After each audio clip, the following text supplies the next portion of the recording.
So if we are trapped into this conflict in the Middle East with the Straits of Hormuz being locked, then there will be some shortage. Longer this conflict goes on, it is quite likely that we will be looking towards higher energy price, inflation, and a recession, and that can then lead to financial crises.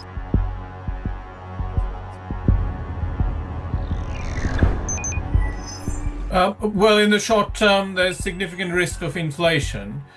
So obviously, in terms of India's fossil fuel needs, India relies heavily on Middle Eastern supplies. But as it seems that, India is looking to replace that supply using alternative suppliers, and especially Russia. So that's likely to ease the pressures, but in the short term, as supplier displacement takes place, there will be inflationary pressures on the Indian economy. Well, I guess, lifting sanctions makes the financial transactions associated with oil supplies easier between India and Russia. But if you look at sort of figures, with or without sanctions, I think last year India imported roughly about sort of 30 to 36% of its supply of its imports from Russia. Then it dipped slightly earlier this year to about 20%. Indian Foreign Minister Mr. Jaishankar made it absolutely clear that India is not looking for advice or instructions from any other country in terms of where it should be importing its energy supplies.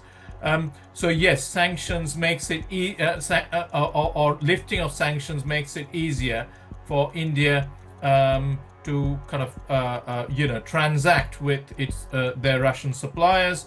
But in the long term, I don't think that it has a huge impact in terms of volume of supplies. I think still there will be some degree of deficit because Middle Eastern supplies are large. So if we are trapped into this conflict in the Middle East with the Straits of Hormuz being locked, then there will be some shortage. That absolutely is going to work, and you can see that Russian foreign and economic policy is also singing from the same hymn sheet.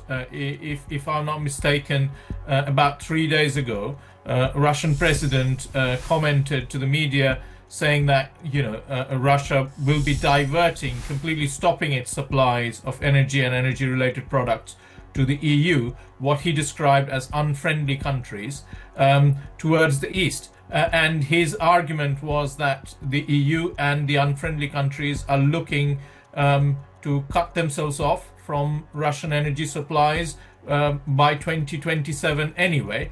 So his advice to Russian companies were, these supplies should be diverted sooner rather than later.